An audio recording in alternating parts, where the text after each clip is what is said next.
زیادہ ہیں۔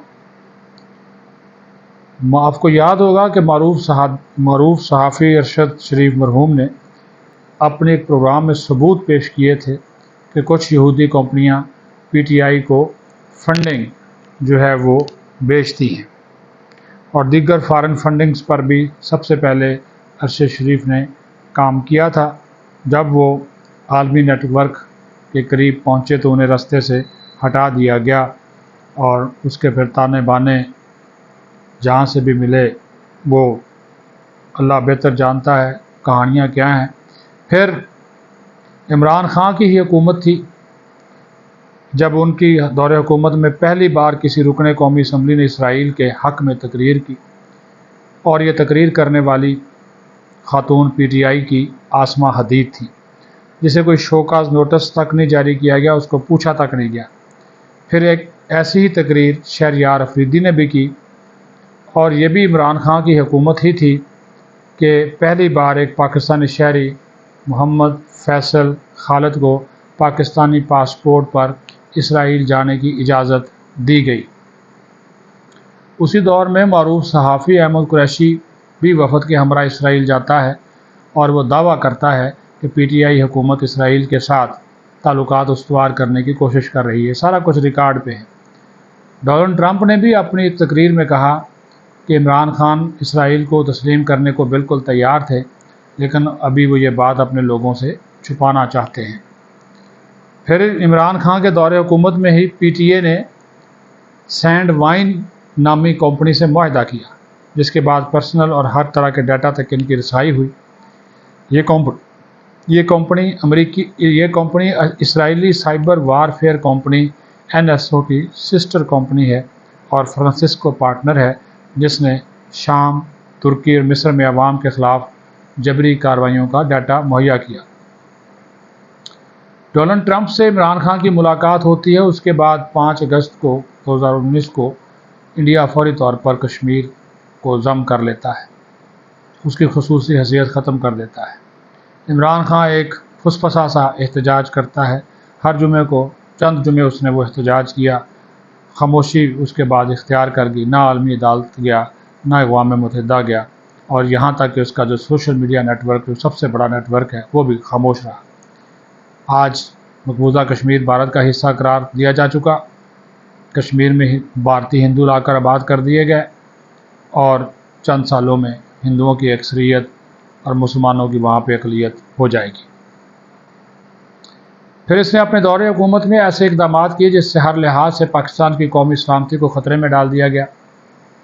سب سے بڑا قرضہ یعنی کہ گزشتہ 72 سالوں میں 26,000 ارب پاکستانی روپے قرضوں میں مزید صرف 3.8 سالوں میں 28.5 ہزار ارب روپے پاکستانی روپوں کا قرض بڑھا دیا، یعنی کہ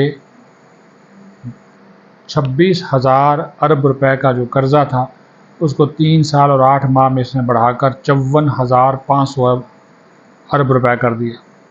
ایسے منصوبوں پر لگایا جس میں عوام کو وقتی ریلیف ملتا ہے اور ملک کا بیڑا غرق ہو جاتا ہے، اور یہ منصوبے تھے صحت کارڈ اور 1.25 کروڑ آبادی کو پھر ماہانہ وظیفہ دینا BSP کے ذریعے۔ پاکستان کے سب سے جو قریبی اسٹریٹجک پارٹنر تھے چین، سعودی عرب، UAE اور ترکی، ان سے تعلقات بگاڑ لیے، سی پیک کو فریز کر دیا، اور شاہ محمود قریشی نے اعلان کیا کہ ہمیں سعودی عرب کے بغیر آگے بڑھنا ہوگا، جس کی وجہ سے پاکستان اور سعودی عرب کے درمیان بھی تعلقات میں تناؤ آیا۔ آپ کو وہ ساری باتیں یاد آ گئی ہوں گی۔ اس کے بعد ایک عشرے تک ہزاروں جانیں دے کر درجنوں جو آپریشنز کیے گئے تھے دہشت گردوں کے خلاف، ان کو افغانستان بھگا دیا گیا تھا، موصوف ان کو واپس لے آئے، جو جیلوں میں تھے ان کو رہا کرنے کا حکم دیا، اور موجودہ جو خارج ہیں اور ان کی تازہ دم جو دہشت گردی ہے اس کا ذمہ دار بھی یہی شخص ہے، اور شہید ہمارے مسلسل اس وطن پر قربان ہو رہے ہیں۔ پھر اس نے حکومت جاتے ہی پاک فوج کو نشانے پر لیا۔ پاکستان کی تاریخ کی سب سے بڑی پاک فوج مخالف مہم چلانے والا یہی شخص ہے، حتیٰ کہ 9 مئی کو فوجی تنصیبات پر باقاعدہ بلوائی حملے کیے گئے۔ یہ سب ایسے اقدامات تھے جس سے انڈیا بہت زیادہ خوش ہوا۔ پی ٹی آئی کارکن عمران خان اور پی ٹی آئی کا آفیشیل اکاؤنٹ فالو کرتے ہیں، جو بیانیہ وہاں سے آتا ہے وہی پی ٹی آئی کا بیانیہ ہو جاتا ہے، لیکن جب شیخ مجیب کے حوالے سے ویڈیو سامنے آتی ہے تو پی ٹی آئی رہنما اس سے خود کو الگ کرتے ہیں اور کہتے ہیں کہ انہیں ان اکاؤنٹس کا کچھ پتہ نہیں، لیکن حقیقت یہ ہے کہ ان اکاؤنٹس کو امریکہ سے اپریڈ کیا جاتا ہے۔ عمران خان لاعلمی کا اظہار کرتا ہے، لیکن حقیقت یہ ہے کہ امریکہ ہی سے یہ اکاؤنٹس ہوتے ہیں، پھر امریکی کانگریس سے ایک قرارداد بھی پاس کروائی جاتی ہے۔ پھر اس کا جو سوشل میڈیا کا ہیڈ ہے جبران الیاس، یہ بھی آپ کو بتا دیں سی آئی اے کا سابق افسر ہے، لیکن پی ٹی آئی یا عمران خان کو اس پر کوئی بھی ایشو نہیں۔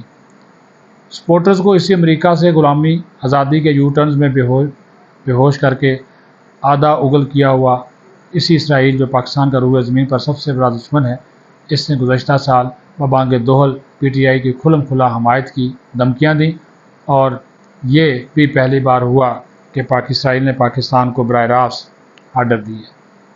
یہ بات بھی آپ کو بتا دیں کہ عمران خان اور پی ٹی آئی کے لیے صرف 2 ممالک نے آواز اٹھائی، ایک امریکہ ایک اسرائیل۔ سعودی عرب، ایران، چین، ترکی، قطر، ملیشیا، حتیٰ کہ روس بھی اس پر خاموش ہے۔ اسرائیل اور امریکہ کو تو فلسطینی بچوں پر ترس نہیں آ رہا، بم برسا رہا ہے۔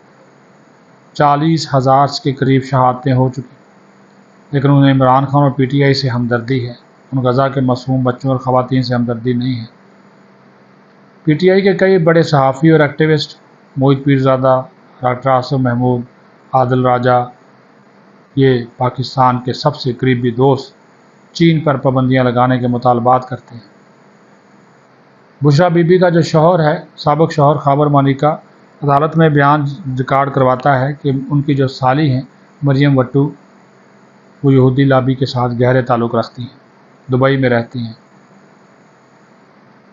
پی ٹی آئی اوورسیز روز کوئی نہ کوئی احتجاج کرتی ہے، لیکن اگر نہیں کرتی تو اسرائیل کے خلاف یا فلسطین کے حق میں نہیں کرتی۔ انہیں امریکی کانگریس سے یہ عمران خان مدد مانگ رہا ہے، جو کہ غزہ پر ایٹم بم پھینکنے کی باتیں کرتے ہیں۔ تو یہ وہ تلخ حقائق ہیں جو کہ آپ کے سامنے لانے تھے کہ یہ مکمل طور پر مغرب اور اسرائیل کا اعلیٰ کار شخص ہے اور پاکستان کو مکمل طور پر مغرب کی غلامی میں دینا چاہتا ہے۔ اللہ تعالیٰ پاکستان کو ایسے فتنے اور فساد سے محفوظ رکھے، قائم و دائم رکھے۔ پاکستان زندہ باد۔